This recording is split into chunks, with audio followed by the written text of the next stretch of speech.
কি বলতাম? Please say something. না আমার কিছু বলার নেই, আমি হতাশ। কেন আপনি হতাশ কেন? আপনার হতাশার জগতে ডোবার কারণ কি বলেন? আমি হতাশা অনেক দুনিয়া কাজ। সুজন ভাই থেকে টাকা বলেন কেন আপনার না এটা হবে না, একদম হবে না। এখানে যদি আমি তাকাই এটা ওভার অ্যাক্টিং হয়ে যাবে তখন, বুঝেন? হ্যাঁ অ্যাক্টিভ আর কিছু না, আপনি নরমালি কথা বলেন। এটা আসলে আমরা তো এটার সাথে অ্যাডজাস্ট এইজন্য যে অ্যাডজাস্ট হওয়ার জন্য আপনি ওদিকে তাকাবেন না এটা থাকলে বললাম না, আমার ওভার অ্যাক্টিং হয়ে যাবে তখন। আপনি সুজন ভাই থেকে তাকাবেন, আপনি ক্যামেরা থেকে তাকাবেন না। সুজন ভাই কিছু বলে না, উনি খালি ধরেই আছে।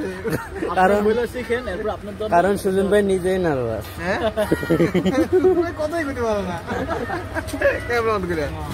হ্যাঁ আমি যে ক্যামেরা ধরছি, এই ধরাটাই যে আমার নার্ভাসনেস। ওরে বাবুরে, হ্যাঁ হাত কাঁপতেছে। এটাতে কামাকামি অবস্থা। হ্যাঁ টাকাই কথা বলতে পারলেন না, টাকাই আগে কথা কর। না না আমি তো মানে বিহাইন্ড যদি আমি দেখতাম তখন আমি কথা বলতে পারতাম। হ্যাঁ এখন কোন সামনে কথা কোন না, এখন তো সেটা বলতে কথা আগে এটাই তো তার নিজের কাছে সুন্দর লাগে।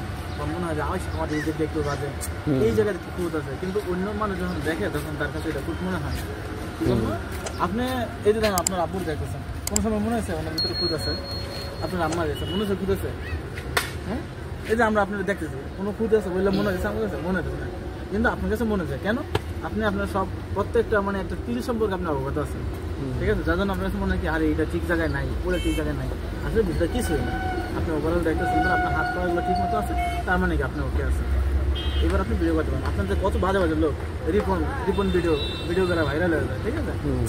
বিষয় হচ্ছে যে আপনার কথা বলতে শিখতে পারি, ঠিক আছে। বুঝলেন? আপনার চেয়ার আসলে কোনো খালি ক্যামেরা আমার দিকে কি? হ্যাঁ দুজনের দিকে, একবারের দিকে আরেকবারের দিকে। Professional cameraman. Professional cameraman.